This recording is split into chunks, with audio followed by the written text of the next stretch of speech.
everyone. Welcome to a very special episode of the Capital City Bourbon Show. This is your host, Luke, and I'm here with a very special co-host today. Got my good friend, Steve Lucanic, with me. Hi, Luke. Steve is a longtime spirits enthusiast. He has traveled the world in search of spirits. He's learned about them. He's tasted them. He's picked barrels. Anything you can think of, he's picked it. And so I asked him to come with me today for this episode. He's going to help me learn even more about whiskey today. This is also very special because this is not just a podcast. We are also recording a video of this episode. So some of you might be watching this video. If you are, you notice we're not in the porch today. We're somewhere very special.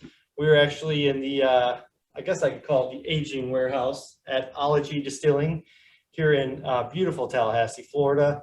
And the guys from Ology have invited us here. They want to tell us all about Ology. They want to taste whiskey with us, and we're just going to learn about everything they have going on.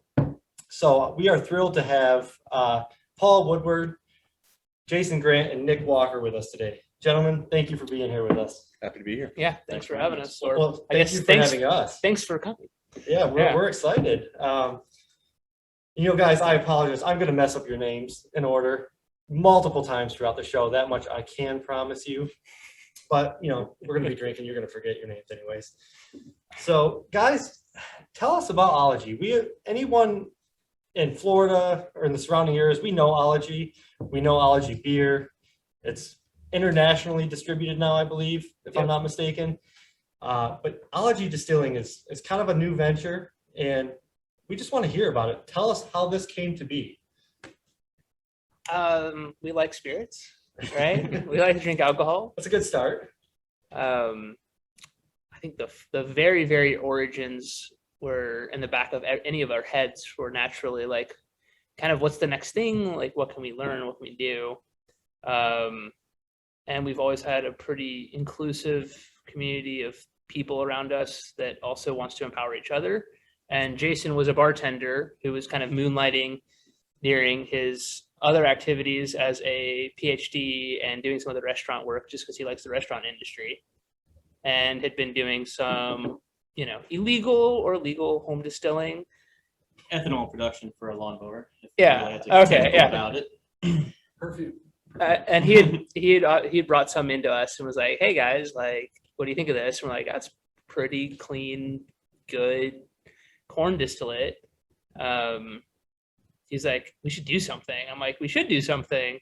And shoot, that was probably 3 years ago now, and it just slowly evolved towards creating an entire arm that's Ology Distilling. So that's my viewpoint. I think these guys probably have different viewpoints, and I think Nick can tell a story too about the brewing and kind of where that started from. But specifically distilling, that's the kind of early memories I have of it. Just loving good aged spirits, and then having somebody within our staff at Ology Brewing that had, he's got a degree, PhD in biochemistry, and understands the complexities of both fermentation and distillation. And having that person in the organization that then kind of brought what they were working on, playing with, to work. And then that naturally evolves over time if everybody's, cooperative into something new. So. Well, what was always impressed me about you three guys and everybody I've met at Ology is they're way beyond cooperative. Everybody's so enthusiastic. And it's like this is something everybody involved in it wanted to do. It was like a jump from brewing into distilling, and it was, I've never seen so much enthusiasm about it getting started anywhere except here. This was really special. That's kind of what Ology started as, is people and friends encourage each other to do what you're passionate about. That's what Ology Brewing was. That's what Ology Distilling is. Ology Coffee as well is empowering each other, people that are in our lives to do what you want to do. And what I got out of it is that right from the start, you guys weren't in it, what can we make or what can we bottle that's going to make money? It's what can we make and what can we bottle that's good that we want to drink, and how do we go about that? That's always been what I've got from you guys.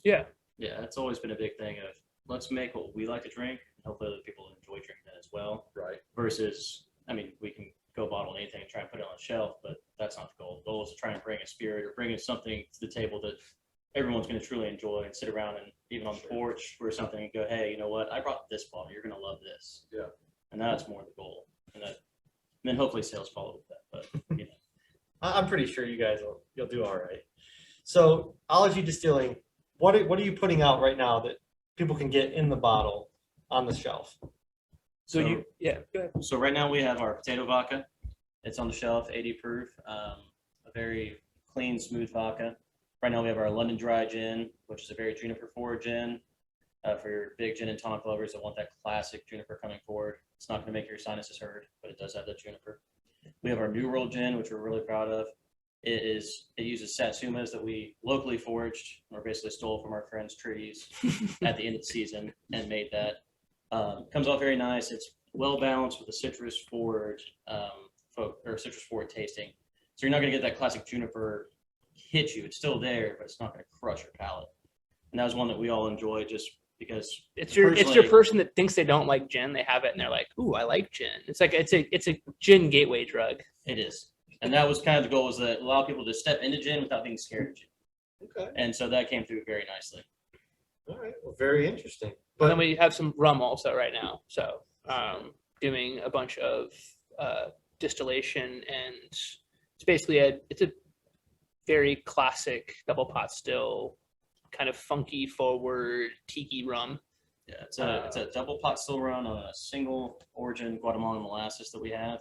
Comes out with a lot of good flavor, but when you do that double pot still run, it leaves a lot of flavor in the rum. Where some people don't desire that much flavor, we do enjoy it.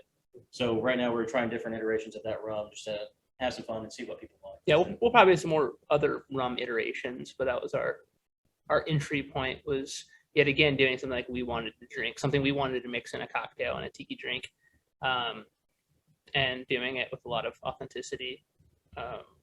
And from everything we've done, we've thought about, I mean, I'm not a big vodka drinker, but if I'm going to drink vodka, I want to drink like the best possible vodka. So that 100% potato is just gorgeous.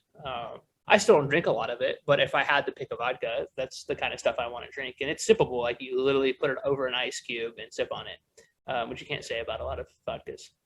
We also have a very non-classic bottle, and that is our cream liqueur. That is Ology spin, like we like to do on a lot of things. Let's go a little bit extra out there. And we're doing everything from a peanut butter and jelly cream, kind of like a Bailey's, to a vanilla cream, to a raspberry chocolate, depending on what the season is. So that is the very different arm of Ology It's a lot of Distilling. fun. It's a lot of fun. That's And it's what my wife likes to drink. That's a seasonal release, though, isn't it? I mean, it's, Yes. It is. Yeah.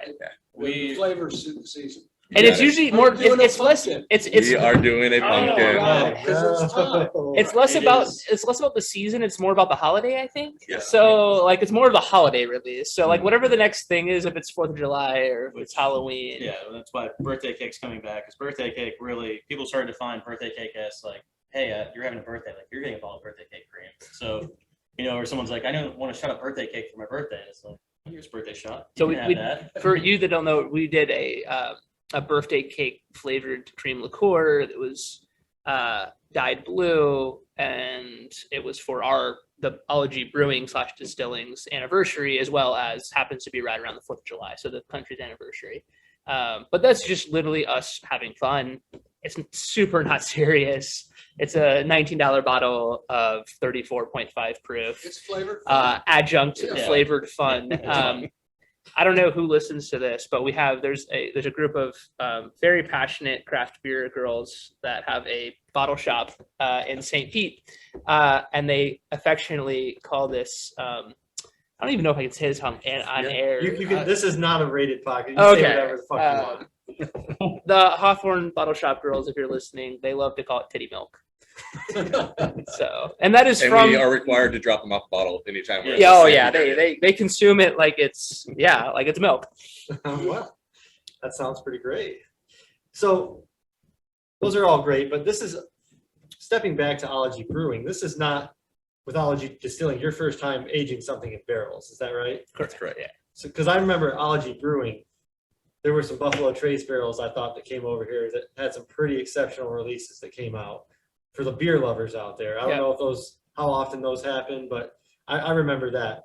And I remember being pretty excited about that. Yeah, we've been gradually upping up the age of our stout program. Stout program's now at about 18 months average for every barrel that's coming out. We're doing this every 2 months. Wow. And they're really amazing barrels. And the product that we put into them is designed for long aging a beer, which a lot of beers, that's not really their purpose. But there's these big, viscous, thick stouts with a lot of character that handle, almost 2 years in a barrel really well. And we try to make sure we get fresh dump barrels, which is really nice because we're starting to get from our own program. The other thing we're starting to do, obviously, we got into this because we wanted to age spirits. Like that was the goal, right? It wasn't to make a vodka; it was to age spirits. Yeah. And in that program, we're going to be releasing a bourbon here soon that we're sourcing some really great aged products that we didn't distill. We have added age to it ourselves in our own warehouse, and we are blending and kind of picking the proof to bottle and bringing it to market with love and care. And I think there'll be some iterations along the way of like finding amazing distillate that's been aged well and bringing it to Tallahassee. And when we do that, we get to dump barrels that come in here, and those barrels then get to freshly get filled with beer. So it's kind of a circular iteration of dumping a barrel of an aged spirit and getting to put a beer into it, which is it's a nice reuse program. Sure. We've done a lot of barrel aging with sour beers also in ex wine barrels predominantly. So we've worked with a lot of wood in the last 4 years, but only in the last let's see, was it 420 is when 420 is when we filled the first rum barrel back there. So the journey on learning spirit aging in oak is just starting. But it's gonna be fun. It's gonna be exciting. I think for anybody listening, we've got a lot of interesting things planned for anybody in the area to be able to hopefully get some spirits they wouldn't get otherwise. Tell us about where you're going with your bourbon releases. You've got a couple coming up very shortly, right? One's a blend and one's a single barrel. Correct. Is that correct? Yes. Yeah. So Phil, tell Yeah. us some go details. for on it. that. Go for it. So the single barrel is going to be the Tallahassee Whiskey Society. So we're going to do a single barrel release with them. It's going to be barrel proof, unfiltered. It's a 36% rye. It's a really nice, well, it's not really as balanced as most people would think, but it's a little bit spicier with a high rye profile, which I enjoy. I know a lot of us enjoy that high rye profile. Our blend that we're going to release is going to be, it's a 3 to 4 year old bourbon, 21% rye, different ratios on it, trying to find a nice balanced everyday drinker that you would enjoy. And that's something that we're trying to put out there that, right now Tallahassee doesn't have aged product and we're waiting for our product to age. So to try and have something to practice our blending and get better at that without losing 2 years, 4 years of aging and waste that, we want to go ahead and get better at that and provide quality product for Tallahassee. And, along those lines with that 21%, we're thinking that's going to be a really nice blend that, if I'm going to go in the store, I just feel like, hey, this afternoon I'm going to pick this up. It's gonna be a nice drinker. So what you're describing is similar to what Barrel Craft Spirits do in Kentucky and what Smoke Wagon does. They get different aged bourbons and typically LDI, perhaps there's some other sources too, but they'll blend them, and you guys have started that process to do something like that. And the ones I've had that you've had have been really good. You've made some really good choices in the blending, and you've made a really good choice for single barrel. So I think you guys are certainly headed down the right path. I It's concur. exciting. Yeah. I have been drinking a little, but Yeah. that doesn't sway my opinion at all. I'm unbiased. But that's a great segue, Steve, because we got some bottles on the Yep. table here, as it would be, and Yeah, in fact, these are some of the blends that we were practicing with and we were trying. They all turned out very nice. Well, as you can see, we're drinking them. They're still nice. This is a 95 proof of the 21%. We have a 95 proof of our 36%. We were thinking about blending down the 36, but at the same point in time, those barrels that we had seemed perfect for a single barrel. Dude, tell me about what do the percentage means? What is the 21% of 31? So that is your mash bill percentage. So you have 21% rye in there, and then the other two percentages are going to be your corn and your barley. Right. Okay. And so it's going to be at least over 51% since it's a bourbon, and then your barley content is basically how much you want to do. Okay, great. Yeah. And most people probably listen to this are more like they're more bourbon geeks. They've had something from MGP, right? They understand it. They kind of understand the market and what's going on.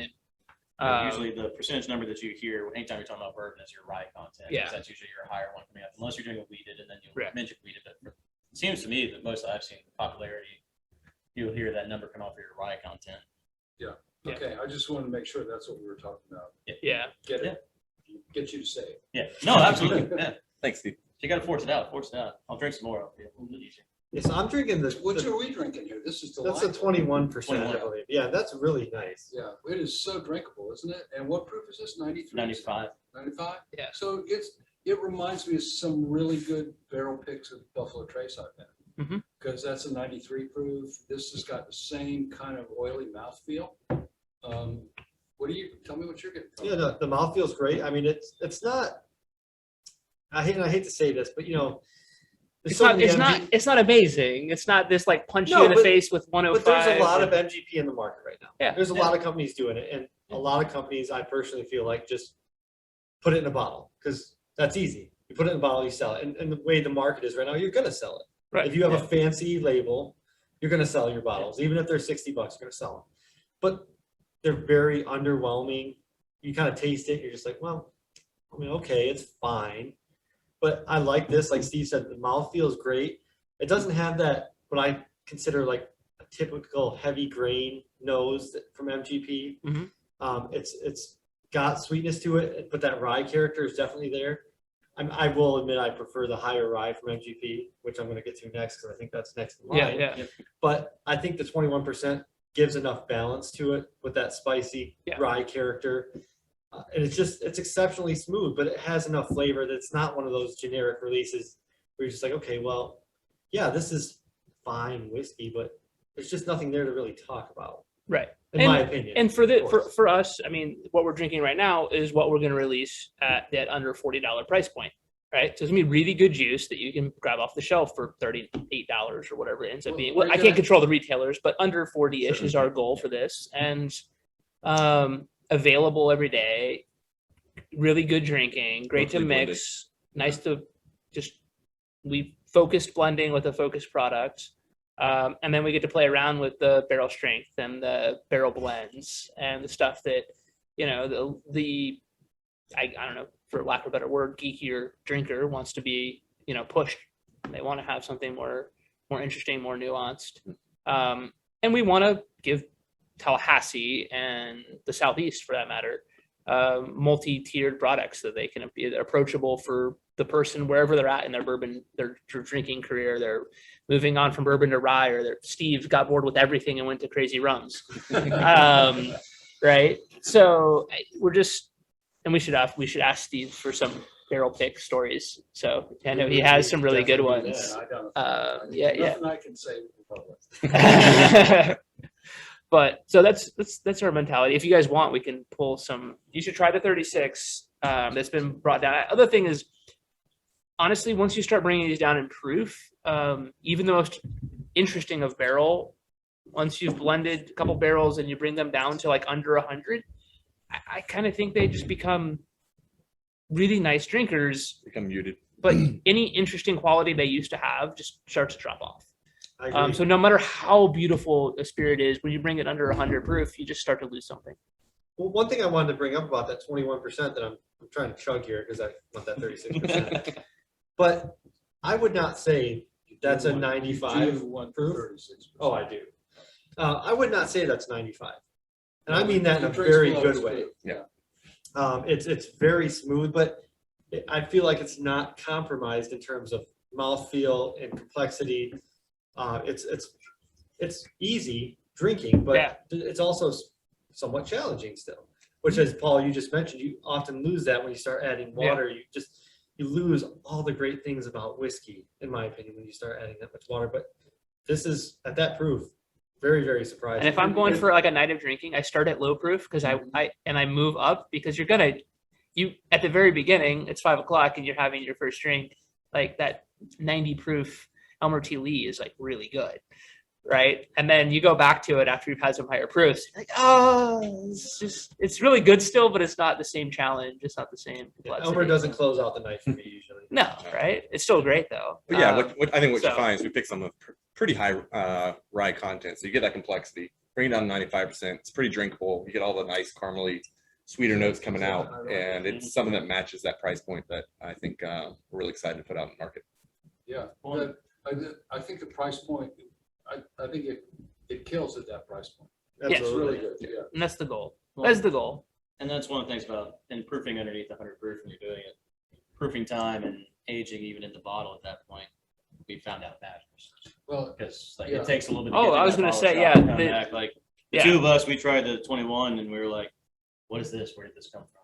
And then we're like, wow, this has really come back from, like when we first proofed it and got it down and we let it rest, and we were like, okay, we think this is ready. And we tried it. And we're like, you know what? It just isn't there. Then we came back a few weeks later and it's like, it went back to being somewhat of the spirit it was before we proofed it. It's Yeah. really nice. Yeah, time, even in a bottle, does matter.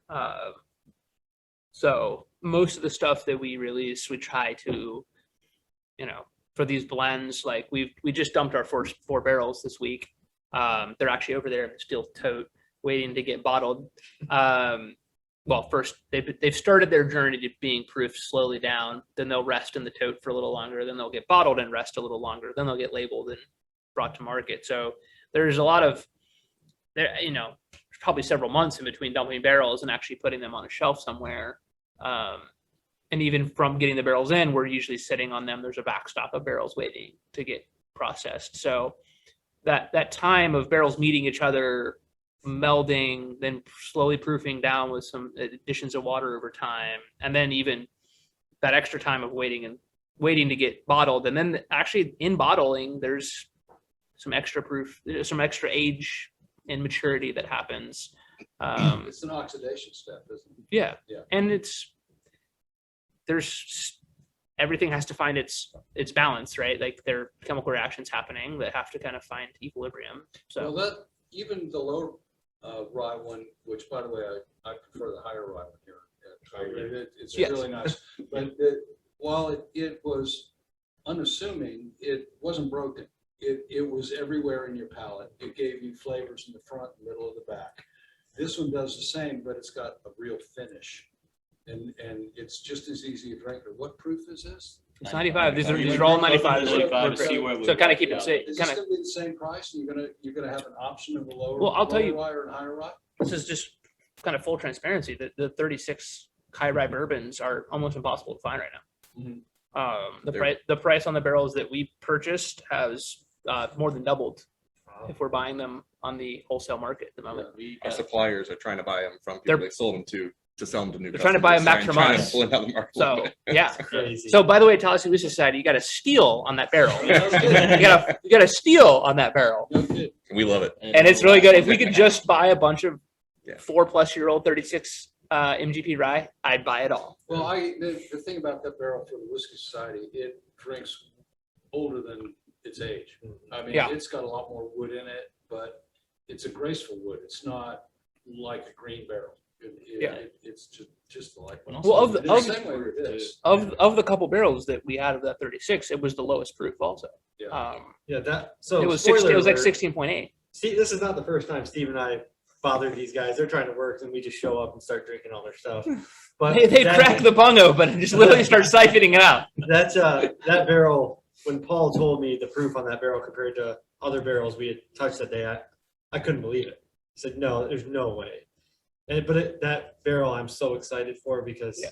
I remember tasting that and being like, man, that is just, what a barrel.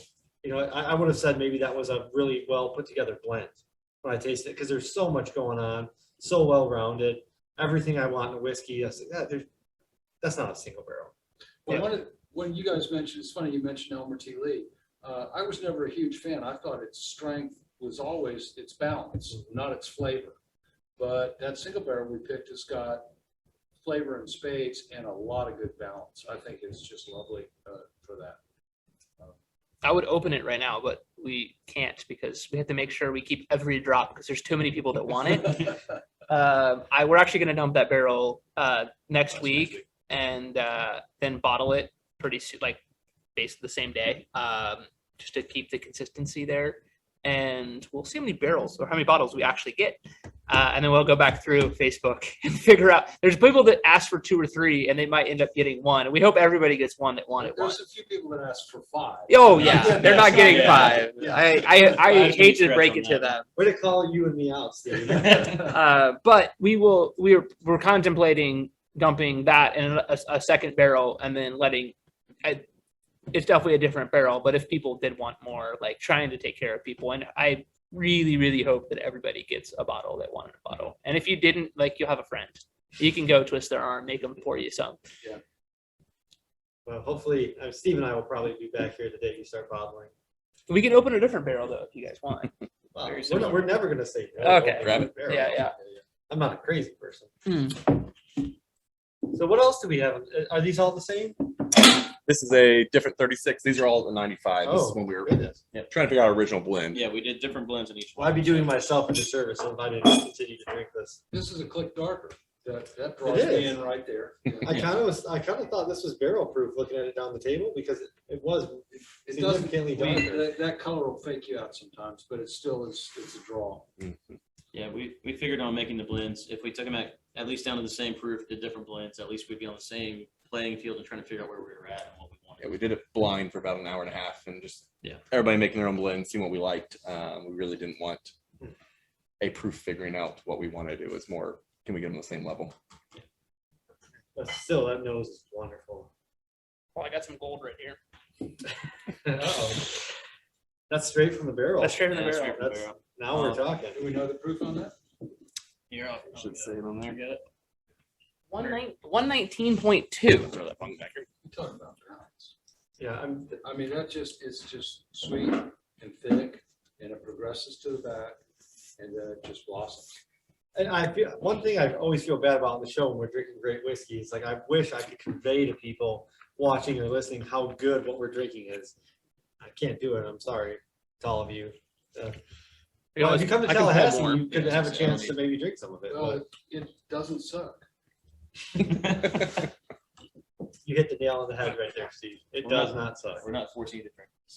No, this is all of these blends, even 21% rye, which again is not my typical go-to for MGP. I like high rye. Rye is kind of my jam, but they're all wonderful. I mean, really, and at the price point y'all are talking about, I mean, that is a steal. But I have to say, for an experienced drinker, both of these the second two, the high rise, are preferable to the first.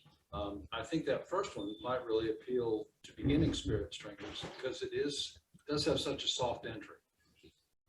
And if you end up marketing that one, I could see where that would be a really good starting point for somebody. Like I run into that at my house. People will come with their girlfriends or spouses or significant others, and they haven't had much whiskey experience. And they want to get in it, but you don't want to pour them a George T. Stagg to start with. So in fact, that was Elmer T. was always my go-to for that. You can't find it now though. I've got a couple left, but not a lot. So and I tend to not use them on beginners anymore. So, but yeah, you can't get it. Oh god, that's so good. Well, Oh, Steve, one thing oh you- sorry guys, I just went to a different level. We're talking down here. I just went to a different But place. Steve, rushing. one thing about that 36% rye, the finish, it's just wonderful. Isn't it nice? And just lingering. And I mean, again, for that proof point, it's unreal. Yeah. That finish. I'm trying to chug through this. Well, let me 'cause I ask wanna you, get to that barrel. if these were all on the shelf, which one, and you could only buy one bottle that day, which of these three would you carry home? And you knew what they tasted like. That's a tough call. Probably that third one, that's the second 36% rye. I really I'd like go that. with the first for me. Okay. I think it's a little more lively for me. I just, that finish was really Oh, the coming out finish on this that is second really one. nice, that last one for sure. Yeah. Yeah. All right, well, let's get to this barrel proof. You drive? I can always pull some more. Uber is always. I can always available. pull some more, so pour yourself as much as you like. Yeah, there's that right on the nose. That's whiskey right there. Yeah. Oh, man, and it's all wood. There's no herbal LDI note to it at all. That's just pure wood on the nose. It might be interesting getting home tonight. Y'all have cots here? Do you Yeah, like yeah. that? Yeah, actually, we do. I We have all slept at the brewery at one point or another. Good. Well, got a we're- full couch in office. There's a love seat in another office. We I got a hammock. Yeah, hammock. The hammock's the way to go. Mm, Yeah, hammock probably. I can curl up. There's on a the bed. shower I'll be too all if you need a shower, and or you just stand in the trench drain, hose yourself off. How Both old have is happened this? before. Yeah. 4 year. It's approaching 5. It's 4 and change. Yeah. 4 full seasons, right? That's Yeah, Yes, 4 full seasons. but we're I'll tell you we're what, working on another season at the Day moment. before yesterday, I just spent $90 on a bottle Mhm. that I would gladly swap for this. Yeah. This is really delicious. I've asked a couple people what they would pay for this, and the numbers are always higher than. Yeah, Yeah, I can see Well, you that. guys always underestimate what your product is worth. But You should. I think your beer and your whiskey. Yeah. Yeah. That's just been my humble opinion. And that's a fact. that's a fact. Mm. But this is really a commentary on your blending prowess at this point. This is barrel proof 119. Yeah. I tasted 95 that you blended. Yeah. They drink similarly, and that's huge. Yeah. Because you're talking about a significant jump in proof, but not compromising flavor, mouthfeel, all the things you want. Yep. And I had to make that comment because as I was drinking this, I expected it to just kick me, but it's like, well, it's not as much as I would normally expect because even though I'm drinking lower proof, I'm drinking really well blended lower proof. But don't you think that middle one, which has all the liveliness that this does, has even a little better mouthfeel? Because this heat kind of that's in this kind of just It'll cut washes that. away that Yeah. oiliness that I really appreciate in both of these slightly lower proofs. Yeah, sometimes if you get a higher proof, that alcohol will cut that oil. Yeah. And it'll just finish sharply versus rolling on it. Right, and both of these have just this lovely rolling, growing finish. It's Mhm. just really nice. I don't think you can go wrong with any of this. Well, I mean, we're really, we're excited to. I mean, this is like the tip of the iceberg in our mind. We're venturing into finding, and not to say that we haven't requested lots of samples from a lot of places that we could buy bourbon from and buy rye. We have some really nice ryes. We should try some ryes. We have a bunch of ryes that are really good I'll take a coming. quick trip. I'll bring that. Yeah, Jason should go to his office and bring the rye back. All right, we're gonna find some rye. It's because I have different hiding spots, so. You have to hide the. You have to hide. So it has to change your different. You have to spot, you know? hide things. so for those And then, of by you the way, listening- Steve also has found some really. I'll be right back. I'm gonna follow Jason. So we're losing a couple of our ology guys. They're coming back. If you're not watching this, You're gonna bring me a. They're coming I'd back, like a don't Pilsner, worry. please. You want a Pilsner? Yes. typical beer guy. I mean, always you- need a beer to clean the palate. Exactly. Man, But- that barrel Isn't that proof, fun? That's just great. And boy, but you know what? As good as that is, I think our single barrel's better. The single barrels. Oh, yeah. Yeah, I mean- that's a really special bottle. It is, Special and I barrel. think you had a lot of people test that barrel. And I think there was kind of a consensus. And Oh correct me yeah, if there I'm was wrong. there was probably we pulled when it first came in. We pulled the bung and grabbed, I don't know, a glass. I'm sorry, we grabbed an entire, maybe a little more than a glass, and then sampled it with about 15, 16 of us. And we did a blind taste on that and just said, hey, everybody, you got to write this. Like when we go to these barrels, you have to taste them, write your opinion.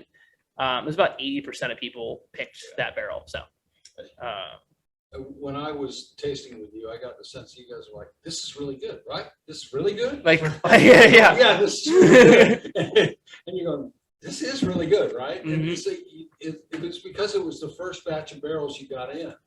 But Yep. You lucked out and got a great one. Yep. Yeah, so super, yeah. The Tallahassee Whiskey Society should be excited. Yeah. And we currently have purchased a lot more barrels. Awesome. They're currently being held and aged at MGP. We're talking to some other producers about barrels we could buy and age both. And we're looking at building, kind of a local rack house to age further, to bring stuff in, kind of as a holding place before they come over here to be. Sure. We'll probably have a small rack house we're trying to figure out how to do here. Obviously, we can't keep a lot of barrels here. It's not practical. So we're There's going to be this. Unfortunately, my garage is not bonded. I know Yeah. your garage is not bonded. There's nobody listening going to Steve's garage. I would go to Steve Garage because I know I'm gonna find. I know you got things hidden away. We'll have a get together this fall, after this fall. I mean, If you're one or too, two. but if you're too drunk, none of us can open the bung. Have more experience now with that. Yeah. Bring that We gotta get that magic tool. bundle. Yeah. that I'll was put pretty it. cool. I'll put it in the truck. Make sure I'm prepared. So, okay, Steve, what's the most interesting? I think you've done some European brandy picks that are spectacular. Tell us a story. There are some brokers that will help you pick Armagnacs, and I was lucky enough to be along with a group that had organized a pick of La Encantada Louis Pigou. And Ooh. we worked Good through catch. about 12 of those barrels one night with some gorgeous French food. 12 Louis people. Yeah, and narrowed it down to 3 that we bought, and it was a fun experience. That's minimizing it, but yeah, Fun. it was a special evening. So for anyone listening to this, if this is the first time Steve's been on the show with us, but you're gonna quickly grow to hate him because he's gonna tell you things that make you want to just Things you can't ever do again, maybe. Yeah, I mean, he's just gonna set you off because he's gonna tell you things and you're like, I hate you. And it's understandable. I've told him several times, but we're still friends. It just happens. You will become, there's a certain FOMO when you're around Steve. Yeah. There's a certain envy of life experiences, particularly when they come to spirits. Yeah. Many. But I do share. He does. You- Oh, you- he's the you most should. generous human Oh, being. I will not that's- give you his address, though, because No. No. Keep it closed. 'Cause the more people he has over, the less we get to drink. I had to go to Steve's house to pick something up one day. And I told my wife, I just have to run over to grab some of this before she understood before I understood what would happen. 2 hours later, she's like, where the hell are you? Like, the kids are mad. I'm trying to get this dinner on the table, and you're at least an hour and a half late. I'm like, I was at Steve's. You can't leave. Like, he just pulls you in. That's why it's hard to get you back. I know. It's exactly. I go to timeout after I go to Steve's house. Listen, we've all been. We've All right. So what do we got now? I'm excited. what are we pouring? Oh yeah, with here? some oh, and then we're drinking some And really nice, we're drinking crisp, delicious Ology some beer. Italian it is. lagers. So Whiskey beer chasers as good as it gets. Mhm. You're not gonna see That's, me that's the complain. way I do this is Steve's yard beer. 18. And by the way, gotta plug Ology. If you haven't tried their beer, what's wrong with you? Do it. Yeah. You can get it where you are. I promise you. I mean, Paul, last time we talked, you guys were, I mean, pretty much every state. We have light distribution throughout the southeast now. 10 different states. Yep, 10 different Okay. states. Some stuff internationally. You're not gonna find it at Publix, and you're not gonna find it at like every place. But if you want to find it, you can. In the southeast for sure. At a lot of awesome high-end bottle shops and craft beer locations, craft beer shops. So. Be prepared for a ride.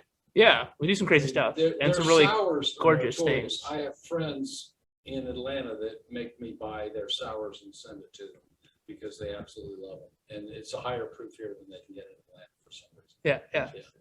And but on the other hand, when Paul brings me beers without labels on it and I mow the yard and I come in and I open a sour, I'm like, 'cause I'm not a sour guy. We do a lot of really gorgeous hazy IPAs that actually, in my opinion, finish a lot cleaner, but give you the true expression of the hops. Yeah. Without being hyper bitter or hyper sweet. A lot of hazy IPAs have gone to like the sweet side of things. I think as a bourbon podcast, I think most people will appreciate the idea of that lingering finish that makes you want to take the next sip. That's not cloyingly sweet, but it's the complete opposite of the cream liqueurs that we were talking about earlier. That's another universe. Yeah, that's a whole other place. But the beer world's gone there where everything's sweet and people love sugar. But I think there's also a place for flavor and connoisseurs that want good hops. They want flavorful hops.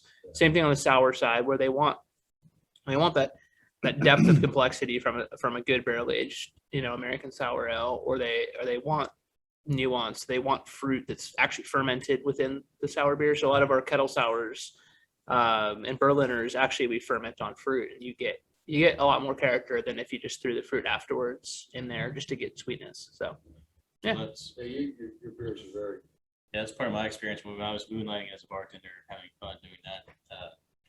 Some of those shifts, one of the beers we made, which is one of my favorites, is Heliocentric Distortion. Yeah. Which is a double hazy IPA.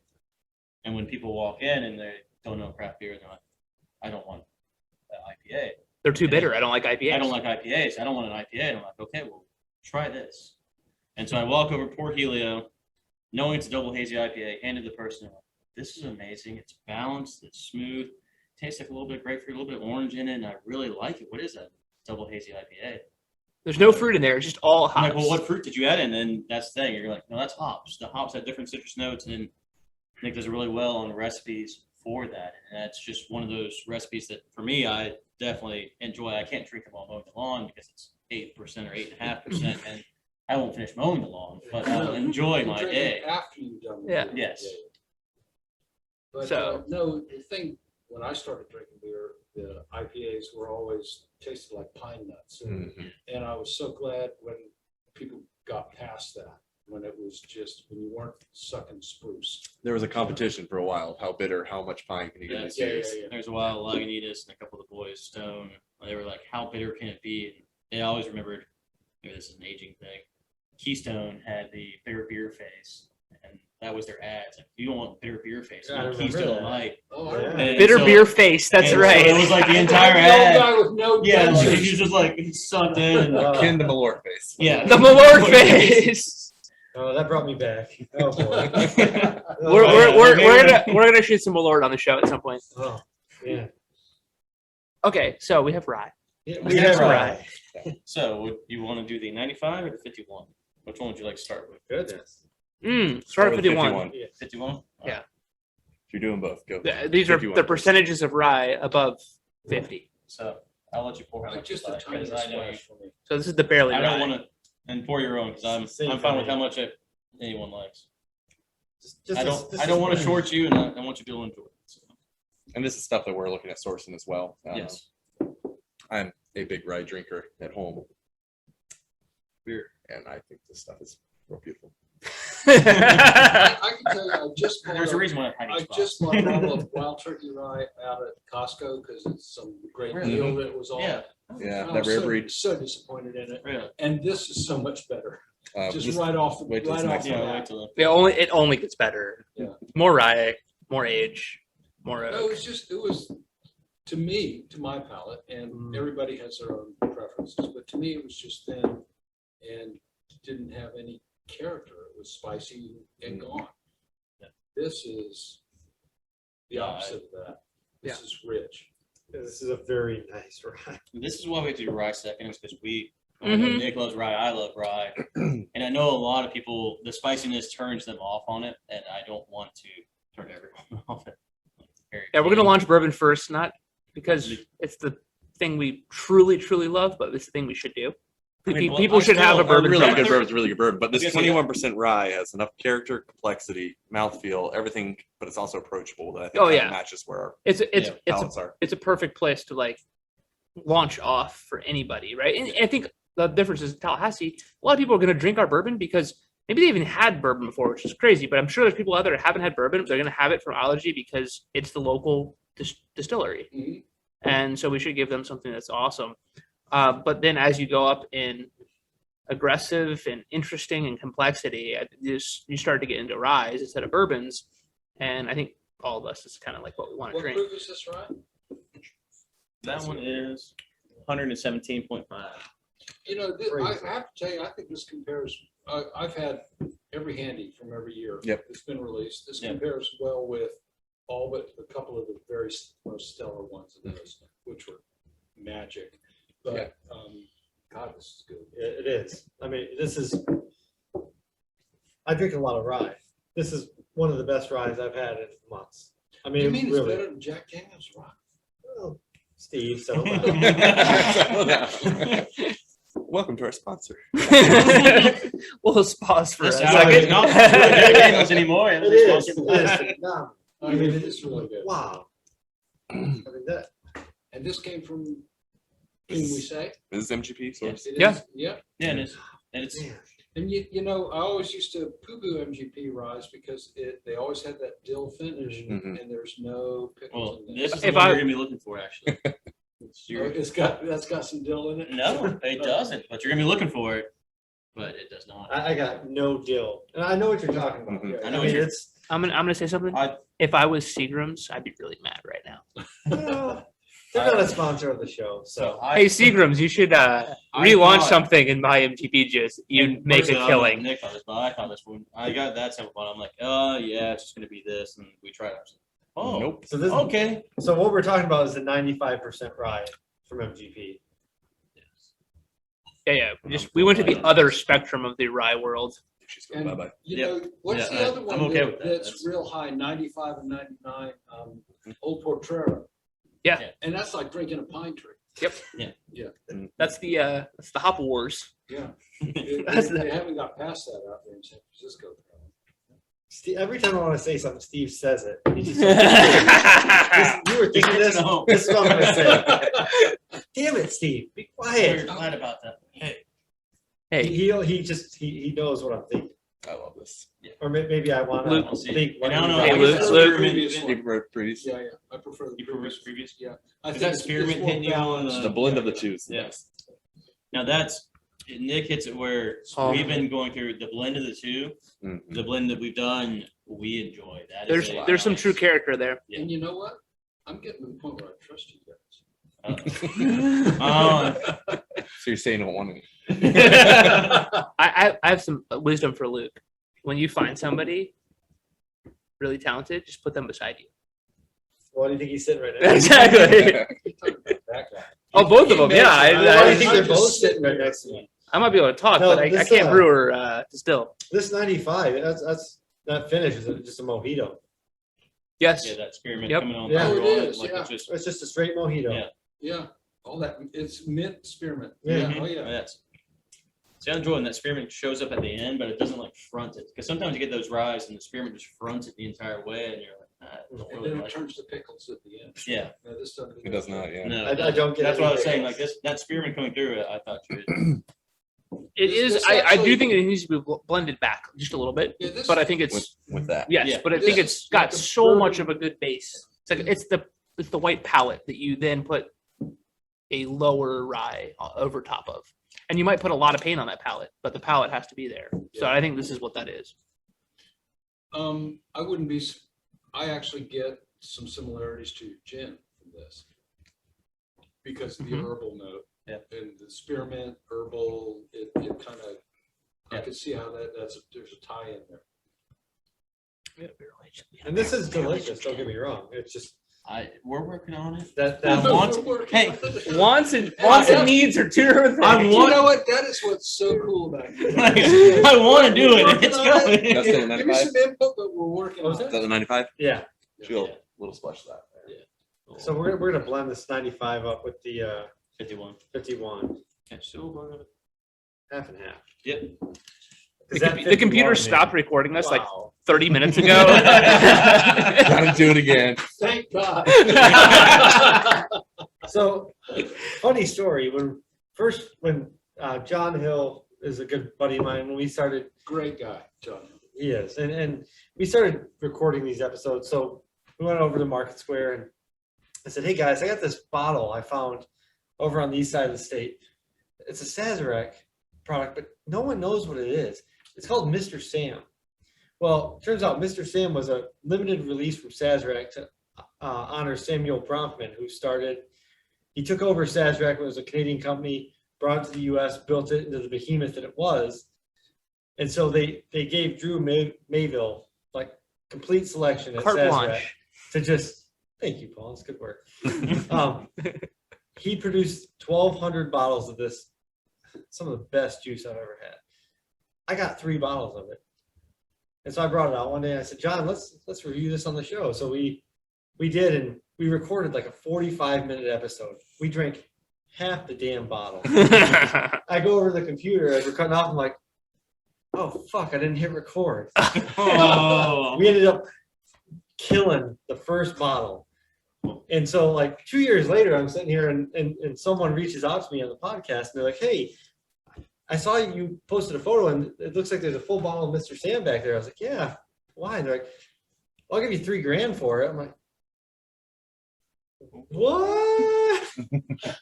But anyway, long story short, yeah, we drank an entire bottle of Mr. Sam, Without- which is with- like 130. Well, the first half was for- Wait a minute, you've never brought any of this to my house? Well, Steve, I know what you have at your house, and I don't want to disrespect you. Well, no, that sounds like something I'd love to I'll bring it taste. out next time Okay. because I think you'll enjoy. But it just reminded me of that story because we were so drunk by the end of that second episode. I was like, If you want a 50-50, Listen. yeah, 50-50 these two. A year- It's a year these are earlier. 18, so, Yeah, so we Year have earlier. several different years of. but this will get you Those closer to two. what we tasted individually. And Yeah, will you actually throw me? Yeah. Just a little. So I'm doing 50-50 of yeah, these? do Yeah. 50-50. And that's just, it's not the blend that we've done, but it's just a general, Yeah, you'll get the notes on it. well, I didn't measure the 50. Well, I do have pipettes over there if you want to go for it. We can. Sure you do. I do. They're sitting right over there. You can see the graduate cylinder as a pipette. we are taking this And very the, seriously. 3 liter as of, you can cream. tell. Yes. Hey, it's there for a reason. We're taking it this week. I'm not. You're taking this I'm week? sitting it up this weekend. Reason it too. The Pontoon Festival. As good as Are you that is, sending a I'm 3 still liter going of with cream the to first Pontoon? You're Yes. a genius. That's awesome. And, We were here bottling. That's when the And that's ride what- came in that same day. Yeah. And Oh, I it was was like, great. you know what? That 50% MGP is just killing me though. The blend was good, but Yeah, wow. the initial one. That 51? Yeah, it just- That's the wiener. Well, Yeah. it just Yeah. blew us out of the water when we were trying this, and you're sitting there going, "Well, we know different brands have different like some One of of these my products favorite here." brands, the blend of the two. And so we're sitting there like, "Well, what Favorite brand? happens What's when your we favorite blend in brand? What we do?" And we're sitting there Willie going, guy. "Wow, this tastes so much better than what we're tasting out of the bottle. Like, how is this like real?" And when you start going through that, you're, what are we missing, or are we doing something wrong? And it's like, no, you're doing it right, and it's all right, and it tastes great. Just we have the ability as a craft producer to actually take our time and do this. Mhm. Like some of the big boys, they don't have time to blend and do what we're doing. I mean, their blending is like, hey, we have a brand, and it better be to that brand, and without it, we're allowed to play, have fun, and go. Our palate's allowed to change, and we're allowed to. This tastes really more, good. yeah. We want to give this to you because we like it, and that's again back to the beginning on it is stuff that we like drinking. And We I want you to like. I'm gonna bring this back to a couple of 2 or 3 of my favorite ones that are not the traditional manufacturers. I mean, they're doing the same thing as you guys, and I Yeah. think that's the way it's gonna go. Yeah. And I know you guys are setting some run back that's gonna be special in 4 or 5 years. Yeah, so we But in the meantime, you're learning how to blend bourbon really well Mhm. and blend rye really well. And that's really exciting. Uh, One that it's, I can walk here from my house. yeah, How cool is that? I mean, That's a Louisville is a haul. It is. Louisville yeah. is a haul.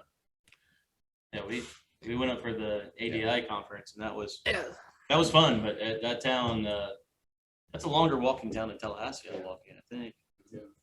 I can be here pretty fast. Yeah. If you guys ever need me, just let me know. I'm here in a heartbeat. We're gonna put a couple buttons on the wall there. I'm just gonna hit it. It's gonna ping your phone.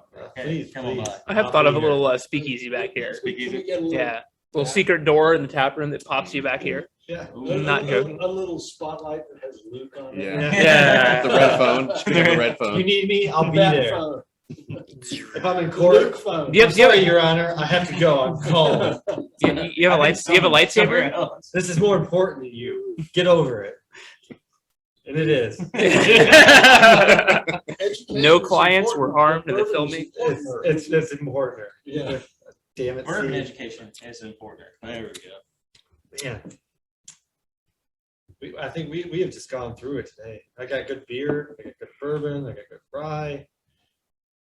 I And- don't know what else I could ask and for. and just to round everything out, obviously I think we're connoisseurs that want to bring in really cool product, and I think that there's some really interesting aged rums that we may have access to, that we'll probably bring in at some point. Maybe have to do a different podcast on that. And then there are Some aged- scotches at some point. and some scotches and some tequilas. Got scotch. We are working, trying to find these. We want to So- find the gems. We want to find Peanut interesting. butter No, maybe. Yeah. So each one of these products is not something that it's something that we want to bring to Tallahassee and something that we want to bring to people to enjoy. Because like after tasting these, like going to the rye and tasting it, going to the bourbon and tasting it, and when we went to actually Louisville, we had some people that were like, "Hey, we have scotch. If you want to bring it on out, are we allowed to call it scotch?" Yeah. Really? Really? How does We have that to work? sign a certificate with Her Royal Highness that we imported her scotch, Okay. and it's allowed to be called scotch. And the great thing about that is not that we're going to beat a 20-year-old scotch or anything like that, but we can provide something that, if you're a big scotch drinker like my dad is, just loves scotch no matter what it is. Like, hey, do you have scotch? It's when he sits down and we ask for it. I mean, I would love to tell someone like, yes, we have scotch. And Yeah, at my house. no, my dad will not leave your house. Do you want a roommate, Steve? Jason's You can dad have a would roommate. die My at dad will be your Steve's roommate. house. Absolutely. Well, that's pretty Actually- awesome. So that's the blending program, right? Like that's the Yeah. ethos of blending. That's the ethos of sourcing and having relationships with great producers, convincing them it's okay to sell you their product. I mean, like that's a big deal. And then treating it well and presenting it well. And then the other side is putting away our own product that we have fermented, distilled, and aged, blended and bottled, Well, all from our own Well, hands. And we're down that road. Like we put away our first barrels. well, We got there's 12 barrels put away at the moment, actual 53-gallon real barrels. 12 53-gallon barrels. Yes. Yes. Yeah, real barrels, like actually The big size they're supposed to be. So You the- can't pick them up. And I- No, they're 500 plus pounds. One of them has my name on it. Yes. Yeah. Uh, Steve's lovingly That- found one of That them. little one might have been an ethanol fuel treatment for my lawnmower, but Yes. that's okay. It turned out great product, which is no longer like this. No, but I think that's the fun part is we are bringing stuff in that's fun, that we love. This, And then we're doing our own. this bourbon, this rye, and in 2 to 3 years, we're hoping, crossing our fingers, everything's tasting good so far. We have some rum that we have sourced really good molasses. We're fermenting it. We know what fermentation is through the brewery, and we're taking our time on it. We're distilling it through, and we're figuring out what kind of distilling we need to do to get into those barrels. And I think these past couple runs, we've learned a lot, and we're putting stuff away, and Yeah. it's gonna be a fun product. And And- going through the process, we've learned where on cuts, especially, or how I want to treat the still, on how long that's going to take in the barrel. There's a lot of different variables on it. And in fact, some people will look at the still like, how many variables are there? It's like infinite. We can go one way or the other, but you learn how to condition that for what you want its purpose to be. Yeah, I was So having that- lunch with a biochemist in Park City 2 weeks ago. Yeah. And I said something about, well, you're all about the chemistry of distilling. And I said, I'm about the art of barrel aging. He said, no, barrel aging is chemistry. So you guys, the people who barrel age now have learned so much about what's happening in the barrel, what happens with certain humidity content and temperature content and all that, that there's a lot of anticipation about what a barrel will do. There is. And it's real different than it used to be. Yeah. Yeah. One of my favorite conversations I had actually before Nick got for the conference we're at, some of the moonshine distillery guys. So they are actually paid to go get grants and research distillation, aging, and wood and stuff like that. So chemical compounds and wood sugars, me and him, we had a long conversation and it was great just And this is hearing just about, to clarify what you mean by moonshine. It's the Moonshine University. that's what I said, Moonshine University. Yeah. Yes. Yeah. Okay. Yeah, over in, are they in Louisville? Yeah, they're in Louisville. Yeah, they're in Louisville. Fun guys to listen to. Like a lot of information that, usually they're going, like, what do you do? I'll get paid to research barrel aging. What? The name's a bit of a misnomer. It's not Yeah, it just is. moonshine. They It's have not just nothing to moonshine. do with You're moonshine. correct. That's the problem. Is like That's the problem. Is Moonshine University has nothing to do with moonshine. It has, I guess it does. It takes people from moonshine to finished product. That's yeah. what they're trying. I guess maybe their goal in that. But no, I was sitting there during one of their lectures and they're naming chemical compounds. I'm just like, I like you. We're cool. Oh, yeah. What do you want from that? Like, we can make that. We can make these things right now. And they're like, what? You understand? I'm like, yeah, we get this. And this is All right, cool. good, yeah. But you're right, though. It's changed so much from like put in a barrel, wait and Hope for the see. best, Yeah, to like these are wood sugars, these are water soluble, this is ethanol soluble. This is what we want to come out, and we can train the barrel. Temperature, essentially. humidity, all that. Yeah. Average humidity. Everything. I remember one of my first barrel picks I went up with, and I was talking with a guy who was the warehouse manager at Buffalo Trace. And he said, the problem with being a warehouse manager is that you only get to learn from a 20-year bourbon once in your lifetime. But by the time he got to be a warehouse manager, that he learned and then he was fixing to expire. Yeah. And so it's become quantifiable. Yes. And so people can actually, well, you don't have to do it seat of the pants anymore. Well, that's what they call the heritage distillers in Kentucky, the big boys on that. Like most of their warehouse managers or anyone's working a brick house, they're all generational. Yeah. Like even one of the guys I was watching a special on or something, he was third generation brick house manager. Yeah. He's like, okay, well, yeah, I went to another career and I'm coming back because my dad's telling me what my grandpa knew about this rack house and where this aged better and where this came through better. And like, I'm sorry, I didn't have 150 years to go figure that out. But now the science is coming forward, the art is being improved because the science is coming forward, so you can actually fine tune things where you want it to be. Yeah. It's crazy to think about that. Where you spend like, oh, no, Well, you didn't spend And 100 years there's doing so much that is in good people that have good palates. There was a beer recently in the last year that we make a lot of hazy IPAs, and Nick was like, it was like a week into this beer pouring on draft, and he came to me and I do a lot of the distro sales. He goes, this one's going to turn fast. Like, we need to make sure our distributors like move it, get people onto it. He's like, it'll still be good in 3 months, but it won't be as good as other beers. And most of our beer moves in 2 months, so it's not a problem. But there's just this instinct that you develop as somebody in a rack house that's been that has been in a rack house their entire life, or has brewed beer for an extended period of time, or just has a really good palate. And I was like, okay, like really, like I'll pull a bunch of recent hazy IPAs and like we'll taste them throughout time. And he was spot on. Like that was the one that, and hazy IPAs are they're a chemical and biological mystery to us still.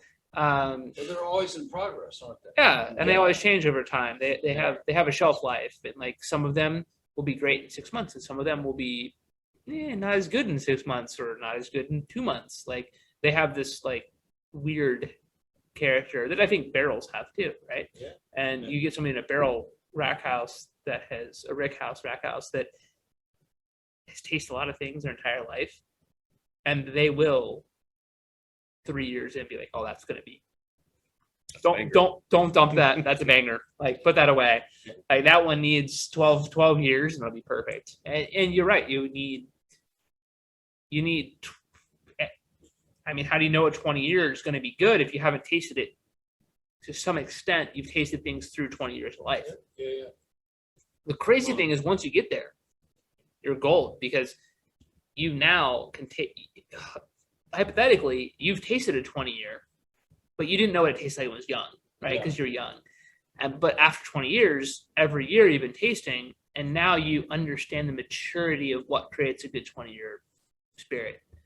Not only have you tasted 20 years, but you've tasted that 20-year and then the next 20 year and the next 20 year and the next 20, while also at the same time tracking their youth and their development. And that's where that like knowledge build happens in spirits. And hopefully we're finding out some of the reasons why scientifically and able to replicate some of the things that are important to that. Well, without, taking time and the age away. Well, and that's also one of the things why we use the 53-gallon barrels. Because when I've used the 5-gallon barrels, which I call it murder shed, but anyways, my shed whiskey over there, at a 5-gallon barrel, it's really hard to time where you're actually going to pull that out and actually have maturity in it because the oak can overtake it very quickly. You're trying to balance everything out. So you need to watch it daily. Well, you have 50 other things going on. Daily tastings of that 5-gallon barrel is not where you need to be to try and balance it out and try to say this is going to be perfect. Taste it daily for a year. It's a It's 3-gallon gone. barrel. Yeah, it's a 3-gallon. But the Experience other that. the other thing about that is that by the time you've done that 3 or 4 times, it happens way more slowly. Yeah. It's like using a used barrel for rum aging. Right. Yeah. Yeah. And it just happens more slowly and it gets more oxidation. Yeah. Some of the best bourbon I've ever had was done by a guy in New Hope, Kentucky, who stuck a couple of 5-gallon barrels up over his pantry for 5 or 6 years, but it was the 12th time he'd used that barrel. And he had 5-year-old bourbon in it to start with, and it got better from there. Yeah. No, it's tough on those 5 gallons. Like Yeah, I said, yeah. like that's an art. It's one of those It's things. an impossible art. But it's hard to get consistency on it. The 53 gallons, at least you provide enough, the oxidation level is low enough, and the surface area is at the right amount where it's like, okay, I can reproduce this. So Luke, I'll give you like we got our first barrels in that were new oak, number 4 char, from 36-month. 30 yard age. 36-month That- Still a art. choice, yeah. That is, Always. that's. We buy the huge expensive thing. shit We here. we visited We the visited the cooperage, yeah. cooperage, It's pretty and sick we're gonna spot. make actually a social media post about a cooperage with that one because he took a video of them charring the barrel. Man, it was impressive. It's impressive. Their operation, like they usually don't open to the public, but during our conference, they're like, "Well, we'll let you come in and see it because, like, well, we're working." I did not wear flip flops, which is unusual, so I had to wear closed-toed shoes for that one. Nobody wears Steel shoes at toes? Ology. Steel toes? No, not steel toe. No. Didn't go that far, but they were still they were watching us pretty closely. And no, it's quite the operation. They actually ship most of the barrels to Scotland. So they have second use barrels, but they also do fresh barrels there and actually do the 36-month. And they're the Right. only cooperage that are hand Yes. doing it. Yeah. Yeah, they're hand doing it. They're old school on it. That's awesome. Fine. So And it yeah, was all our funny rum 'cause- goes into Kelvin. Kelvin, Yeah. 36-month yard aged, number 4 char, fresh American Medium oak. toast. So we're bringing the bourbon to the rum. It's the yard age that's the magic in Yeah. that. Oh, yeah. Because that washes all the bitter tannins. Yeah, tannins get out, away. And it leaves the sweet. Yeah. And then when you char it, when you build a barrel and That char fresh it, char, This- man. We still got This is the best part of the podcast. If you've hung around this long, You you're smart. now are learning Now the you get all the secrets. This is some no. serious geek shit, right? Yeah, I'm telling you. No, but No, old American oak, yard aged in the sun and the wind and the rain is just fucking better. Yeah. And then if you toast it and char the crap out of it, and then you put Yes, they do. a spirit in it, it gonna be good. The scary part about that tour was they pressure test it with water and then air at the same point in time. Next close to it, I'm looking at it like, If that blows up, we're all dead. I'm just gonna back away from this. And I you're was sitting there, saying, they hit it, and it's like, no, it's fine. And you see a little leak. Oh, it's okay. I'm like, you guys have so much confidence in your process. I like what you're doing. But as being a person in a lab, I'm like, something's gonna blow up. Oh, I'm gonna me from back Steve in up. this thing, and they're pushing pressure to They're gonna get this barrel. splinters all Yeah, over that's them. exactly- We're all gonna be dead. But no, they have an amazing process. And even the guy that was like our salesperson was giving us a tour, she was like, hand me that one. It's like, oh, I got this. And just like hit a couple points, like, no problem. I've done this. Who knows? how When many your millions of salesman can times. build a barrel, you're buying from the right people. So this Brittany's kind of got away awesome. from you, didn't it? No, this is But also, exactly where I so wanted Steve, to be. so Steve puts his nose in every barrel that came in. He pulls the bung out. We pull the bung out to fill him, and he's smelling. This is back on 420, and he's like, "This one. This is what I want. I want 118 rum in this barrel." And we're like, "Okay, you got it." I So got how one are we second. doing? But Yeah, yeah. the crazy thing is, my point here for everybody listening is that the barrels actually do smell different. Hmm. We got multiple barrels across a whole shipping load that you could smell them and they all were different. So when you talk about doing a barrel pick, there is some differentiated factor in literally the barrel, even if you put the same distillate in it. Yeah. Obviously, we vary proof and distillate and do what we want to have a lot of We want a lot of range and variety. know where We want a lot of need to crazy be. variety across our rack house.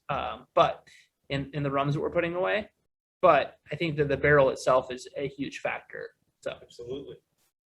don't feel bad when you're finding a barrel pick you actually really like, because there may be a I would huge say factor of the single barrel. barrel as well, right? Like Yeah, you got the barrel, and then this barrel's way up there, Oh, way location. hotter. Location yeah. matters, and everything. well, everything yeah, changes. because the wood matters, but where it is in the rack house matters, and the shape of the rack house. When you go to Heaven Hill, some of they call them campuses. Mhm. Some of their campuses with different rack houses. Some of the rack houses are shaped like, I don't know, New England barns, and Yeah. other ones are just square, and some are painted black, and some are regular Yeah. steel or corrugated and steel. some So it is, and that when you're talking about the blend and how traditional manufacturers manage to get a label that's the same every time, it really tastes real similar. It's because it's the middle 3 floors from this rack house and the top 2 floors from that rack house. And they got 60 rack houses to choose from. Well, and that's where, like, even at that, or some of the guys, some of the heritage distillers, when, if they have something that's hot and it sells, they are all within like 20 miles of each other. Yeah. It's not like it's a huge difference in aging, temperatures, There are some humidity. differences, like Old Barton's down by the river. Oh, yeah. That's a different story than Heaven Hill up on the hill up there. Young man. Well, what I was going Young man. to is that they also make sure, like, if I'm running out of this, you have barrels, I know they're over here that taste like this, and I'll borrow some from you and trade you some back that what you need for your blend. That's the So, warehouse manager's shop. yeah, and so for even some of the heritage distillers, they do trade out their whiskeys to try and blend things together because they work together on that. But It's collaborative on what they try to do. So, notably, the best ryes ever reviewed were the old Bernheim ryes and the 23-year-old Bernheim ryes. And the way that worked, by my understanding, I don't know this firsthand, it's secondhand stories, where those ryes were purchased or they were distilled under contract. The person that Mhm. made the contract didn't want them because rye wasn't selling. Yep. It's sitting there and sitting there and sitting there. Heaven Hill sitting on all this rye. They sold them to Willett, and Willett, for tax purposes, combined all the barrels. And so those barrels came to Willett, where they aged for another 4 or 5 years to become 23-year-old ryes. And that's the Doug's Green Ink and the Linnell's And rye. you're Red spot Hook on. rye So, and all that. I went So to we should do that I went to again. Stitzelweller. We should do that again. Why I don't not? have 23 years. I do. Yeah, I went to Stitzelweller and talked to them. Sorry. That was like the worst thing I ever said That's the the whole night. worst No, thing that's you've ever said. I do, and my children definitely do. Well, my daughter does. There you go. There you She'll go. drink you. Steve, She'll you're drink not your going product. anywhere in 23 years, damn it. You're so pickled, we're gonna keep you at it. You're definitely not. I mean, Steve's got an my increase. 97-year-old grandfather still does 25 push-ups every morning. You ain't going nowhere. Yeah. You look like a I'm guy not worried doing about 25 you, Steve. You're push-ups. gonna be fine. Oh, thank you. We're gonna keep you drinking. Thank you. You're gonna be. Steve's really good at riding a motorcycle, extremely fast. Not anymore. Well, because you're I'm smart. about done. You got intelligence. This is how you know you're getting old. I'm afraid of breaking a hip. It's a pain in the ass. Yeah. No pun intended, but it is. So we poured What is at this? some now? point, I don't know when we did it. This is some younger This rye? is younger rise, 2019.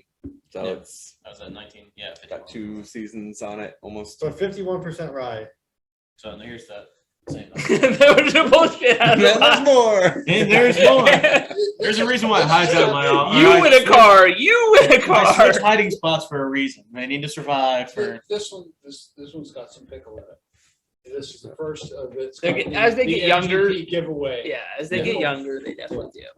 Yeah, you'll get it as they get younger. But that one actually, I want to see if you get it. Do you know what you guys are going to have in another couple of years? You're going to have the opportunity to put some of this MGP rye that you've been aging into some secondary use rum barrels, which is going to be a lovely mix.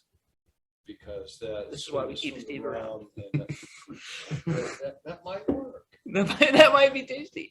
You're going to have the opportunity. You're So, going to do it. Steve, You're going to have the opportunity. I will break your balls. Steve, You